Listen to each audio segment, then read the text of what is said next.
This is the Six Figure Home Studio Podcast, episode 55. You're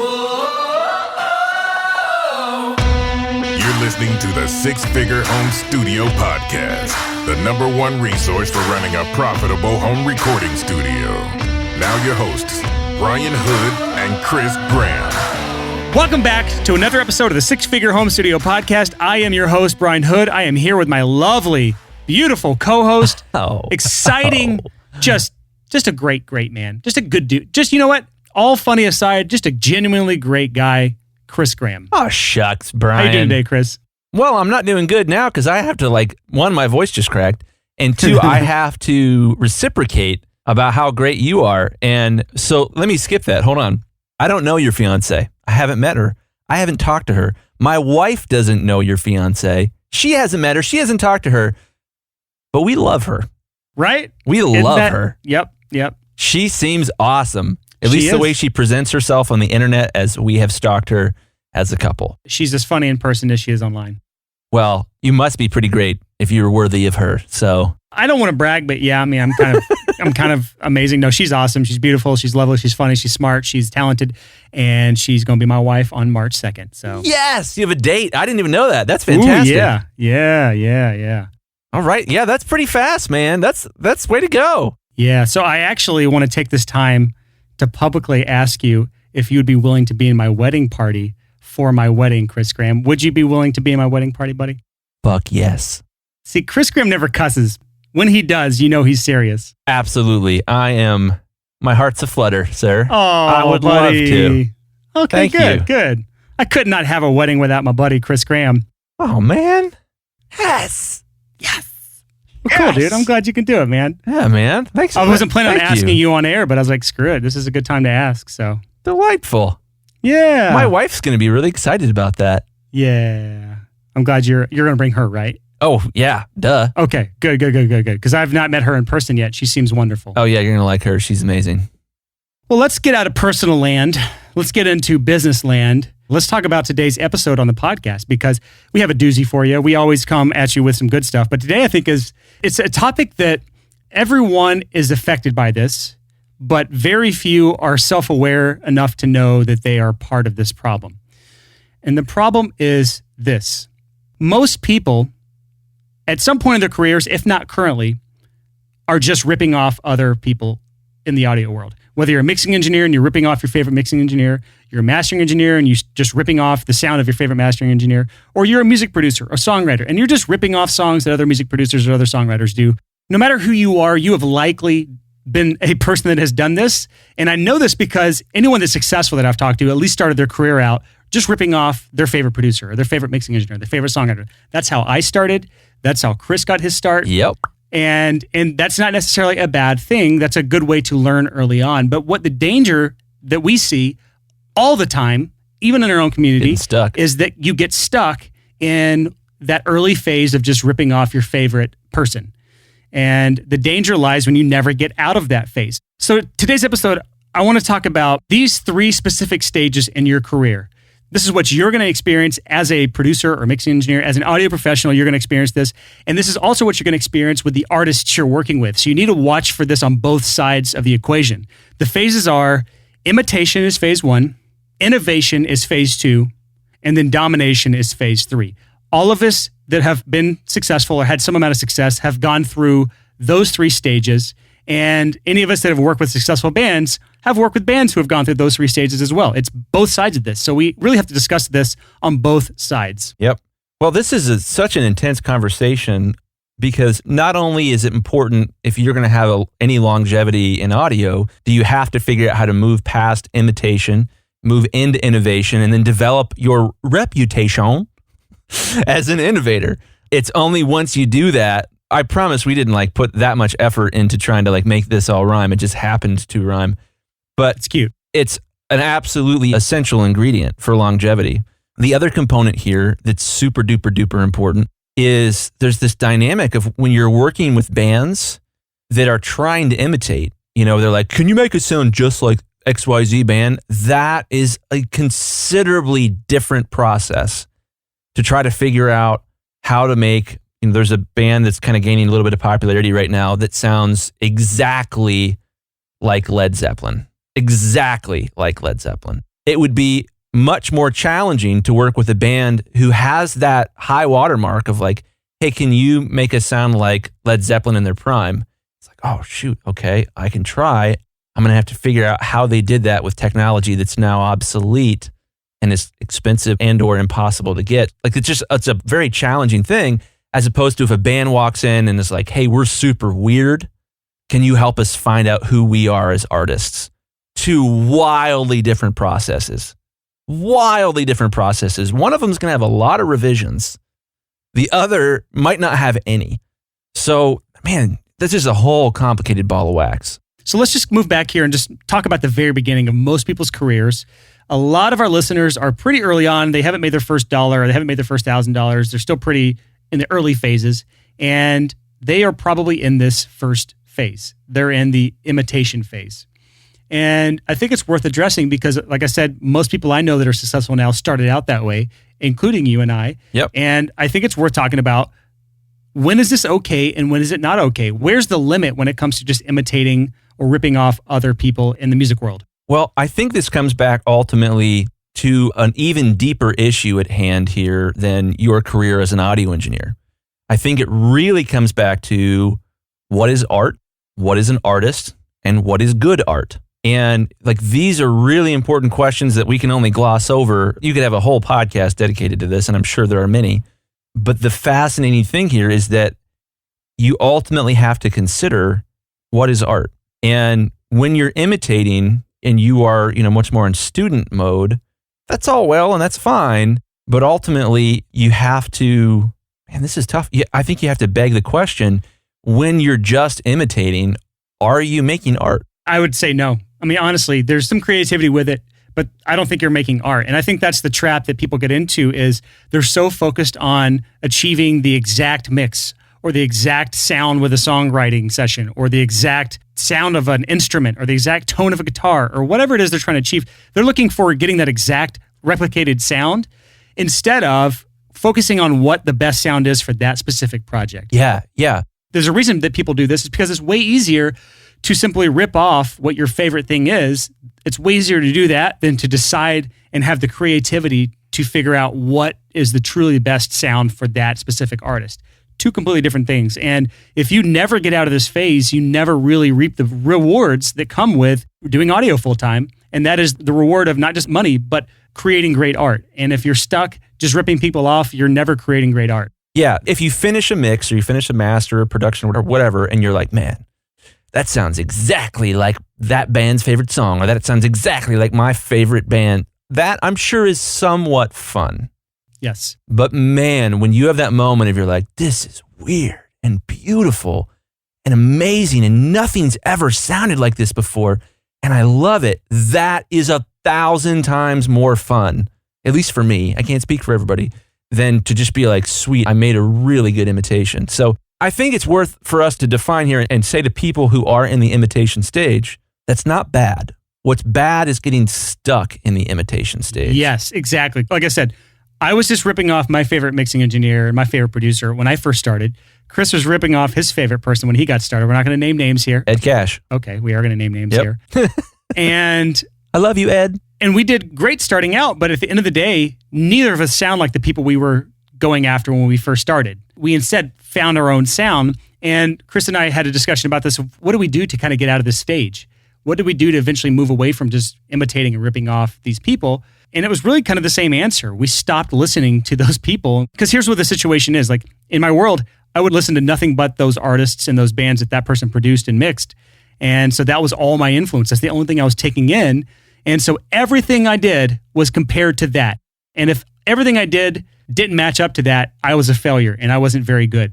And that's not the right way to look at it. What you should be doing is measuring your work against what you prefer and what you like and the bar you set for yourself. And it's not going to be exactly like someone else because you are not that person. There's no way on earth you're going to sound exactly like them. So what you need to do is focus on finding your own sound. And both of Chris and I did the same thing when we were trying to find our own sound. Is we stopped listening to outside sources. We only listened to our own mixes, our own masters when we were trying to break away from that. And for like a 2-year period, the only thing I listened to was my own work. That's exact. pretty much identical. I'm back into listening to other songs, other musicians again. But let me tell you a great story. We were going to say this for a little bit later in the episode, but I think it's really appropriate now. So the way that you find your own sound is you have the courage to say, this is what I think it should be. It's easy for me as a mastering engineer doing the free sample thing because I'm just like, this is what I think it should be. Here's the free sample. If you like it, hire me. If you don't, sorry. And there's a great story in the Walter Isaacson Steve Jobs biography. So it's that super duper bestseller from years ago. Really great, really fantastic book. And there's a story in there where Steve Jobs has been kicked out of Apple. He started a new company called Next. And he reaches out to this designer named Paul Rand. Paul Rand is like the king of logos. If you want a logo for your company, Paul Rand was and still is the dude. And I don't think he's still alive, but like he's still like the watermark. He's still the best there ever was. And Steve sits down with Paul Rand and he says, I want you to design 3 logos for my company. And then I'm going to pick which one I think is the best. And in flamboyant fashion, Paul Rand slams his hand on the desk and says, no, I will design 1 logo for you. You may either use it or not use it, and it will cost $100,000. The balls on that man. Yeah, dude. So Steve Jobs is like, okay, go for it. And like, that's such a great story because Paul Rand had faith in himself, in his, well, to put it in our terms, his sound. For him, it was his look that he was like, I'm going to do what I think it needs done.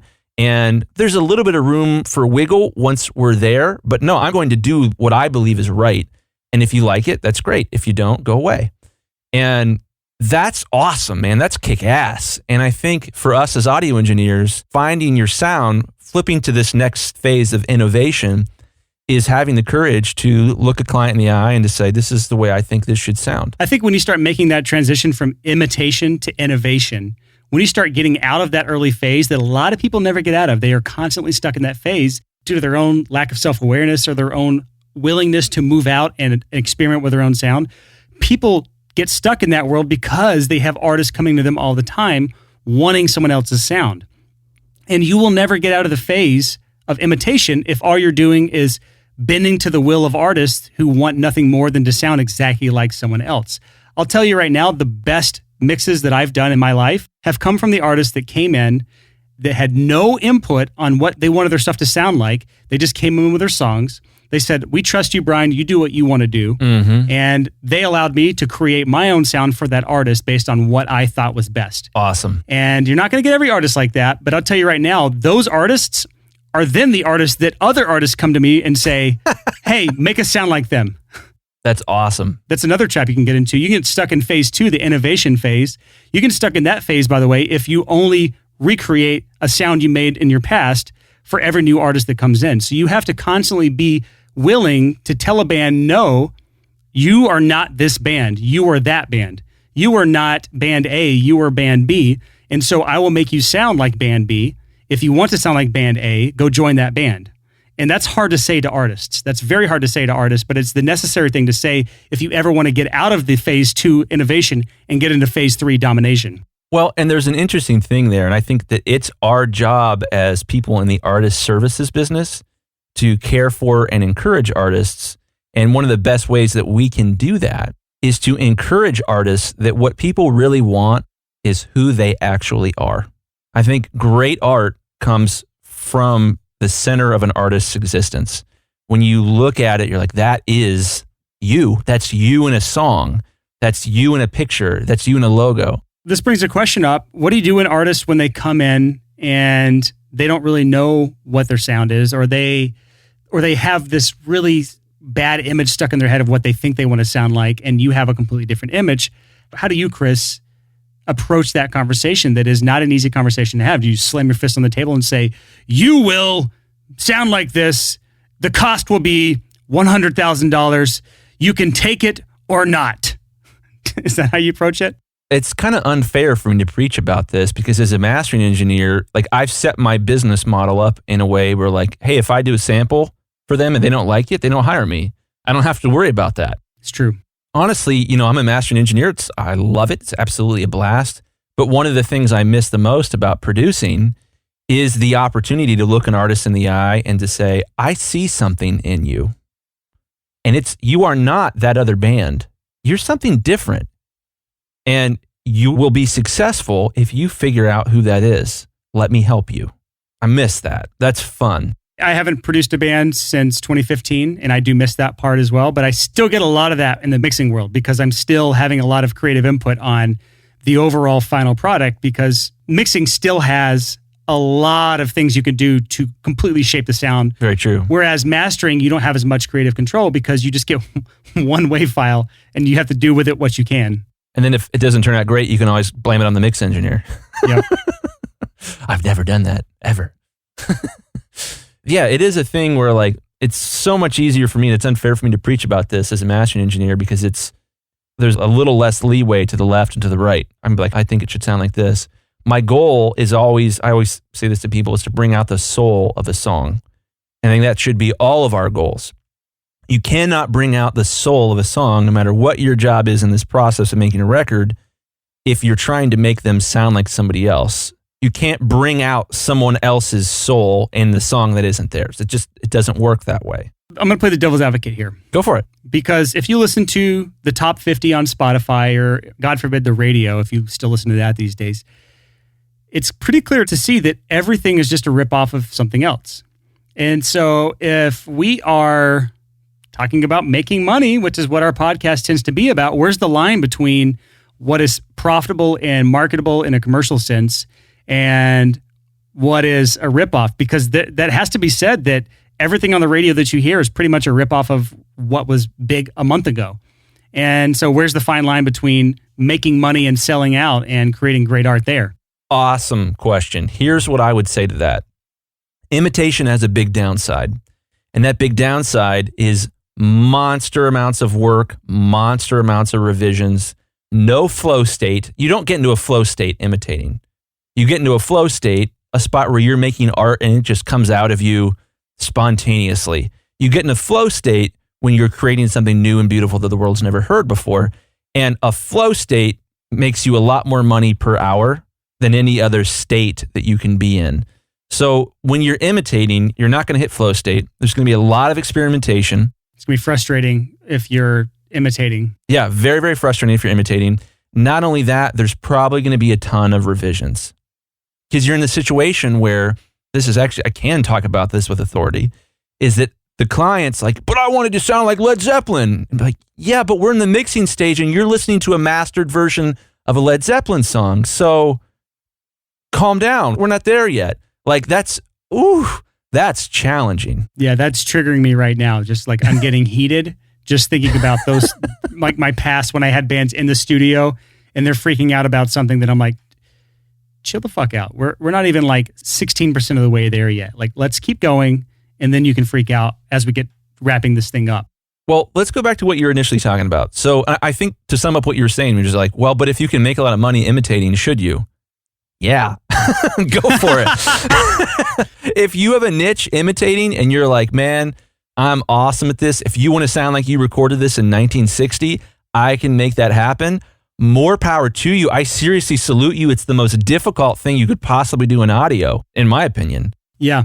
If we're really being honest here, I think that third phase, the domination phase, is basically that. You have achieved a sound that everyone wants. You're the flavor of the week or the month of the year.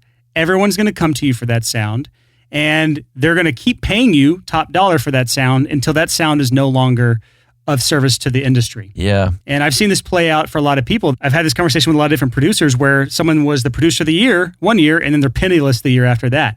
This happens all across the board. This is why I'm big on having multiple sources of income, like my courses, like real estate, because I don't want to be dependent on being the flavor of the week.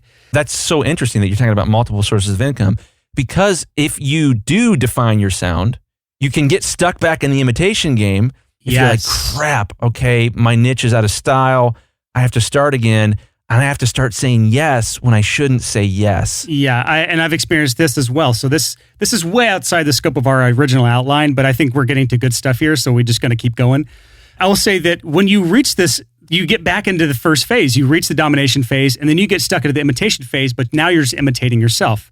I didn't even think about this being a fourth phase, but it's like a re-imitation phase this is where you have to stop listening to your own mixes, have to stop listening to your own music, because you have to keep getting inspiration from the outside world. Because if you're not continually getting inspiration, you are going to become stagnant in your own sound. And once that sound is no longer in vogue, you're now broke. No one wants to come to you. No one wants to pay you. I just think that it's definitely worth mentioning when you start talking about the sound that is in demand, that's its own trap. Yeah. So we might edit this out, but I've got a super duper nerd story. It's one of my favorite stories. Well, I can tell you right now, we're not going to edit it out, because if it's a super duper nerd story, we want to hear it, Chris. Well, I read a story a pretty long time ago, and that's the end of the story. We edited it out. Sorry, guys. That's the end of the story.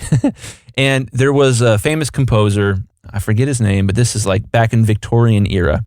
And he wrote this symphony, and it was critically acclaimed. Everybody loved it. But then something interesting started to happen. The music critics of the day began having like heated arguments in the newspapers about what the music was actually about. And there's no words, it was just classical music, no singing. And they would just go back and forth about, oh, it's about victory, or, oh, no, it's about love and loss. And they'd go back and forth and back and forth. And finally, one of these critics asked the composer point blank, and he said, sir, there's been a lot of debate about what this piece of music is actually about. Do you feel that means that your music was not specific enough?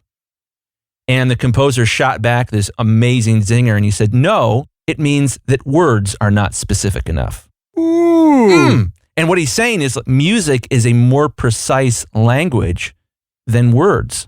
I believe that's in my core. It's so cool. I think that I believe in God, and I think that someday we will fully understand the language of music. That's exciting to me. I look forward to that time. And whether you believe in God or not, you can believe in the emotions that music can incite inside of you. And no one would deny that certain music makes you feel sad, certain music makes you feel happy, certain music makes you feel terrified. And no other thing aside from words has that sort of pull on our emotions. And even not even words. You listen to like a certain piece of music and you're like, oh man, I've got the feels and I don't understand why. And I see that with my kids. When my wife and I sing together, she has this incredible voice.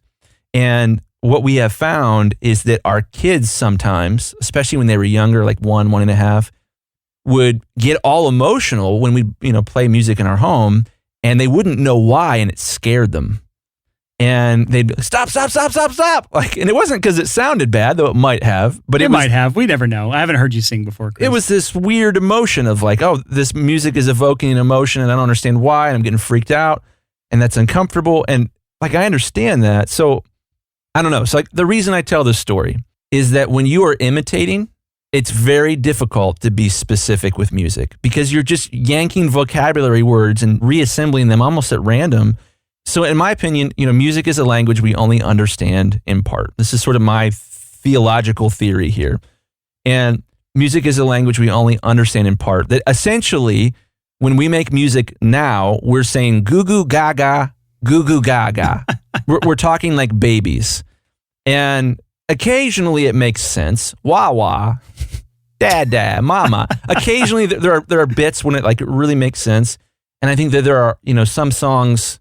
Sorry, I'm full nerd here. Carmina Burana is this like doot doot doot doot doot doot doot doot doot doot doot doot doot doot. It's this like you've heard it on like, it's one of the most epic sounds of all time when like the clouds of hell, the fires of hell are erupting and the army of Mordor is closing in and all hell is about to fall upon you. That's the soundtrack for that. Yeah, like that song evokes an emotion, and there very clearly is some sort of secret language that the composer of that song got right.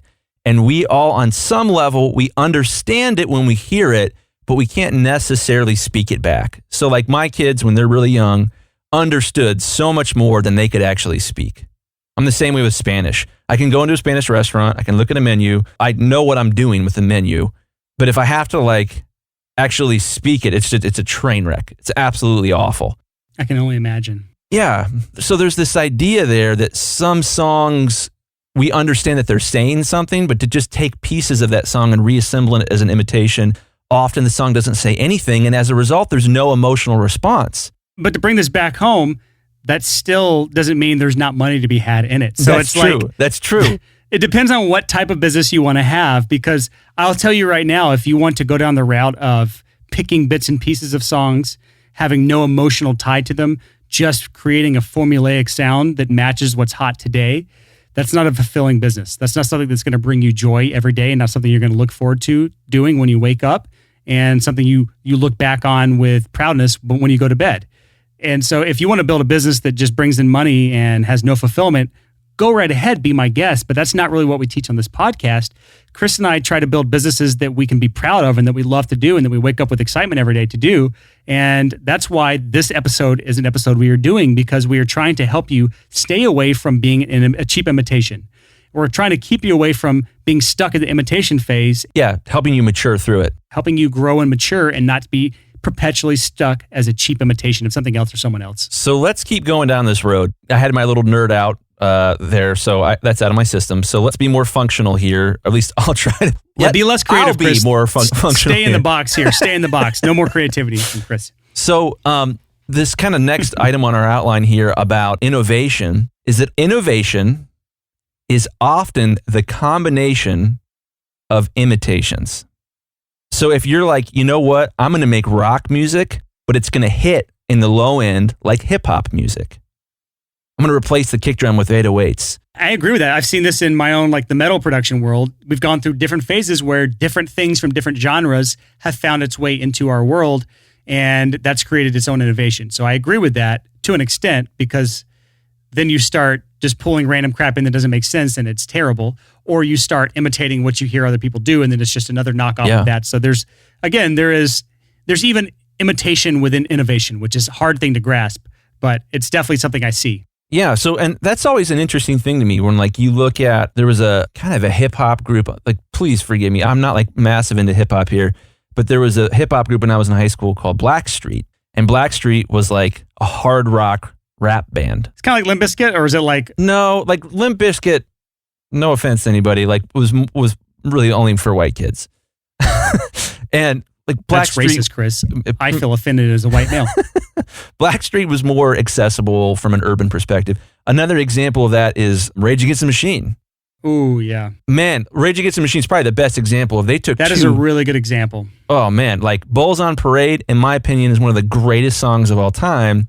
And like, man, you feel that in your bones when they combine hip hop with whatever kind of rock. If everyone listening to this podcast can, go look up, there's like an original video from like the 90s of Rage Against the Machine playing at some like record store in front of like 150 people. It's a tiny show. It's like when they first got started. It's like the first recorded video of that band.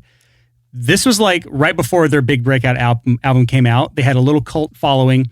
But if you watch that, you can tell from the very beginning, as a local band, they're all young as hell. You knew that there was something special and that they were going to be famous just on that video. And that, to me, when you have the feeling you get when you watch that video, that to me is a sign of someone that is not imitating. It's someone that is innovating. Yeah. And that's the way I want people to feel when they're creating music. That's great. And I think your reaction when you see something like that should be cool. The word cool means, wow, I ain't never seen that before. Yes. You know? That's another way of saying, I ain't seen that before, man. That's real cool. Yeah. I want to say that video, if my assistant does a great job, it should be in our show notes at the sixfigurehomestudio.com/55. That's /55. That Rage Against the Machine video will be in the show notes. Totally. Well, this sort of combination of imitations is interesting because you could be in a situation where you're like, oh, I've got a really strong niche with country and I've got a really strong niche with heavy metal. Again, I'm mixing in both of these genres. Oh, God, that makes me cringe. Maybe. Yeah, but probably. Keep going, Chris. Yeah. Keep going for the example's sake. You could be in a situation where you're like, I make almost all my money imitating two different people. Yeah. Great position to be in. If you can figure out how to dovetail those two imitations together, you might have a sound all your own. And it's the same with a band. You know, like, look at Bro Country. Bro Country is nothing more than pop music with a redneck singing over it. That's basically it. Yeah, they took two things and they combined them together. And I'm going to butcher this. A lot of movies are created in this way. Where you're talking about Avatar is basically just Pocahontas? Yeah, like Avatar is like, it's Pocahontas in space. That's basically it, yeah. A lot of times, like a lot of great hit movies, that's the pitch. It's a sentence of like, it's the movie Speed on a submarine. It's just they take two things, two ideas, smash them together, and a new and interesting concept pops out the other end. But right now, Chris is just giving you some ideas of how you can potentially innovate. There is no formula for this. You can't overstate that enough.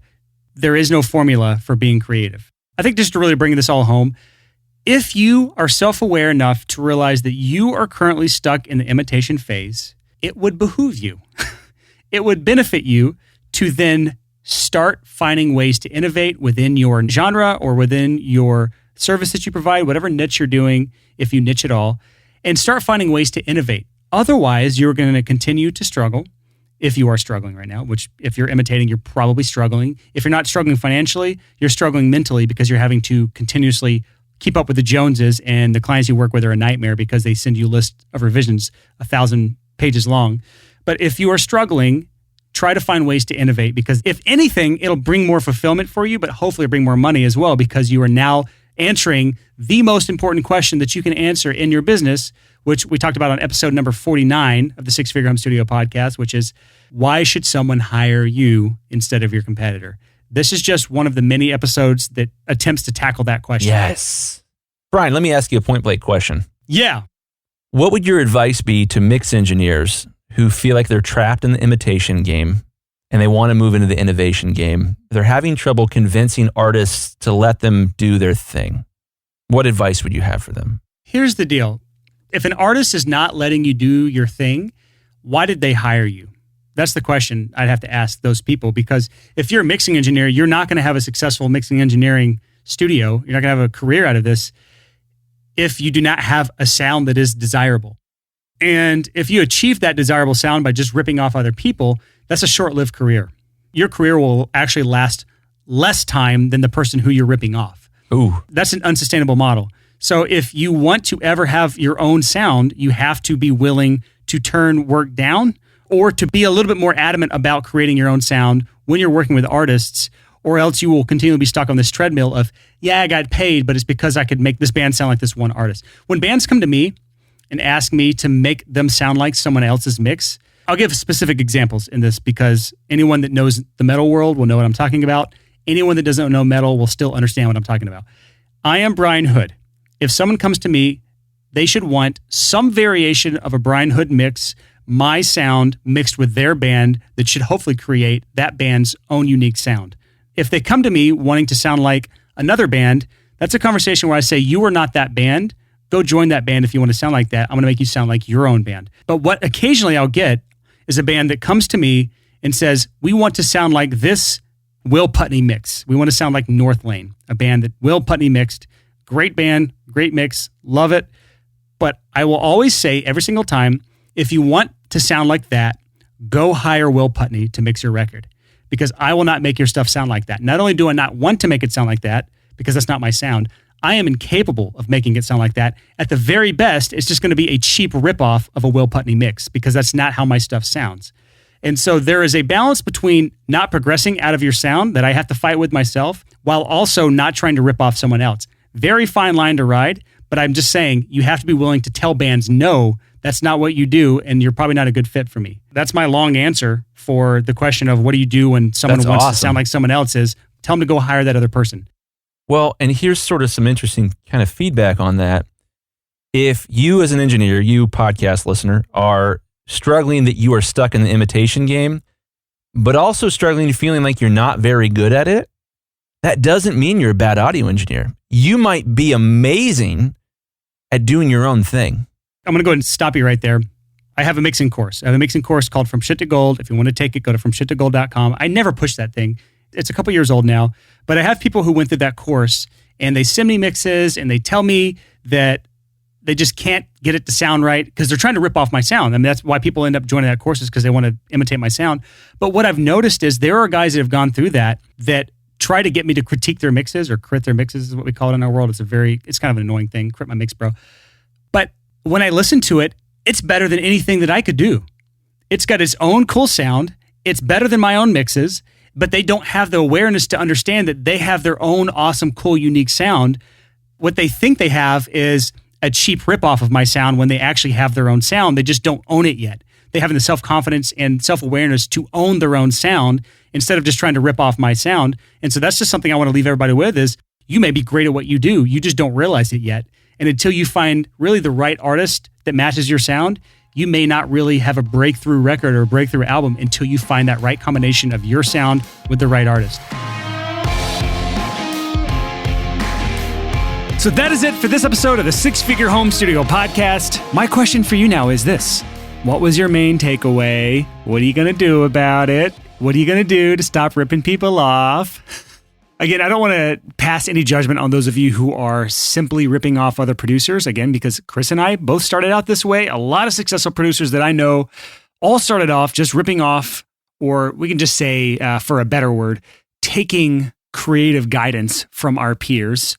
But I'm hoping this episode will kind of kick you into gear when it comes to actually moving away from that and finding your own unique sound. Whether you're mixing or mastering or producing or songwriting or doing the whole package, you're finding some way to set yourself apart from the person that you gain your initial influence from as far as your sound. So this podcast, as you know, has no sponsors right now. We are a fully self-funded podcast, and that means that neither Chris or I get paid to produce this podcast, or at least directly. And so my ask for the audience here is for you to go to chrisgrahammastering.com, take a song that you want to at least test out a master on, and send it to him to do a test master. And then if you like it, hire him, give him your money, give him your hard-earned dollars. He's an awesome mastering engineer, an even better dude. And he didn't ask me to do this. So I'm just actually throwing a little plug in here for chrisgrahammastering.com. Just because I want to take care of my dude. So if you have some songs that you want to get mastered or you want to test the waters on having someone else master your own songs, go to chrisgrahammastering.com and send him your tracks. Whoa.